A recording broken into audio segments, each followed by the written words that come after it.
Assalamualaikum anak-anak, apa kabarnya hari ini? Mudah-mudahan semuanya sehat walafiat dan tetap semangat walaupun masih pandemi ya. Kita terus berdoa mudah-mudahan pandemi segera berakhir dan kita bisa segera bertemu, belajar langsung, bertatap muka langsung, saling bertegur sapa di sekolah ya. Baik, kita lanjutkan saja. Untuk materi PAI hari ini kita akan membahas tajwid yaitu tentang subbahasan qalqalah. Mungkin kalian pernah belajar di SD, tapi kita akan perkaya lagi, perdalam lagi ilmu ini, sehingga akan lebih mudah untuk diamalkan. Ya. Nah, sebelum kita membahas tentang qalqalah, kita dengarkan dulu dua surat ini ya. Ada surat Al-Lahab dan juga surat Al-Adiyat. Kita dengarkan, kita perhatikan dengan seksama. بسم الله الرحمن الرحيم تبت يدا أبي لهب وتب ما أغنى عنه ماله وما كسب سيصلى نارا ذات لهب وامرأته حمالة الحطب في جيدها حبل من مسد. Baik, kita lanjutkan ke surat Al-Adiyat ayat 1-5 saja ya. Bismillahirrahmanirrahim. والعاديات ضبحا فالموريات قدحا فالمغيرات صبحا فأثرن به نقعا فوسطن به جمعا إن الإنسان لربه لكنود وإنه على ذلك لشهيد. Baik, cukup sekian ya. Oke, kita lanjutkan. Nah, setelah kita mendengarkan, ada beberapa pertanyaan. Yang pertama, apa itu qalqalah?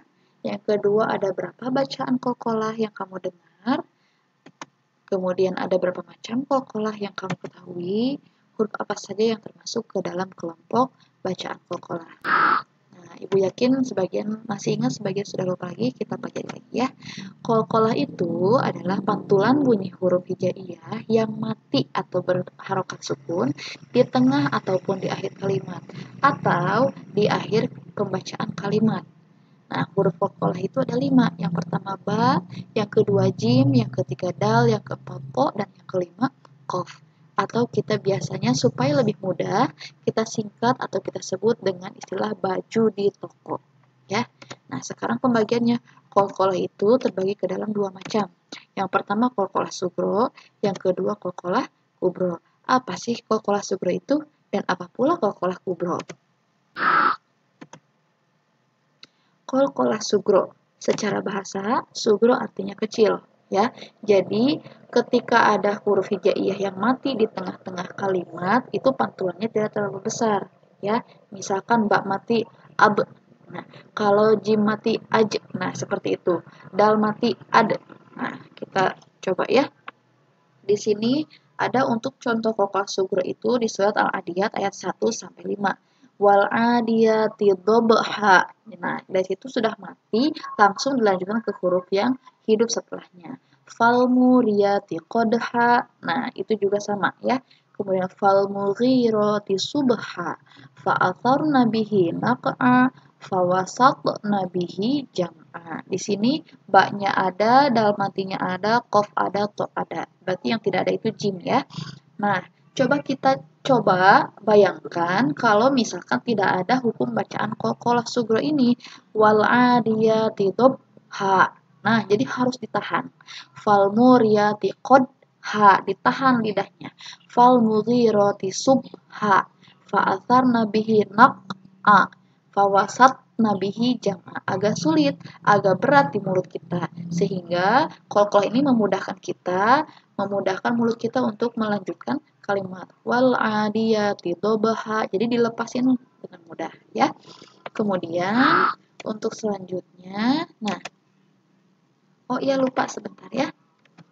Nah, Jadi di surat Al-Adiyat ini qalqalah sugronya ada berapa? Ada 5. Wal adiyati dobha, fal muriyati qodha, fal mughirati subha, fa atharna bihi naq'a, fa wasatna bihi jam'a. Ada 5 ya. Kalau dilanjutkan sebenarnya nanti ada kalimat-kalimat qalqalah kubro, tapi yang kita cari di sini hanya qalqalah sugro. Baik, sekarang boleh dilanjut. Untuk selanjutnya, qalqalah sugro sudah dibahas, berarti sisanya tinggal qalqalah kubro.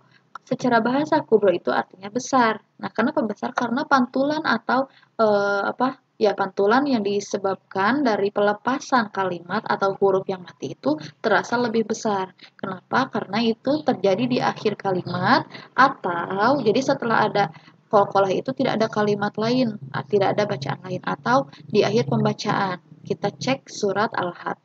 Tabat yada abil habim wa tab. Nah, itu kan terasa lebih besar, lebih kencang yang dilepaskannya. Ma'aghna anhu maluhu wa ma kasab. Nah, kita langsung bernafas. Nah, di situ disebut qalqalah kubro. Sayasla narong dzatal lahab wa imra'atuhu hammalatal hatab fi jidha hablum mim masad. Nah, di sini bisa tidak kalau misalkan qalqalah kubro ini tidak berlaku? Bisa kalau misalkan dilanjutkan pembacaannya. Misalkan tabat yada abil habib watab bama agna. Nah, dilanjutkan itu banyak tidak dimatikan, tidak disukunkan ya.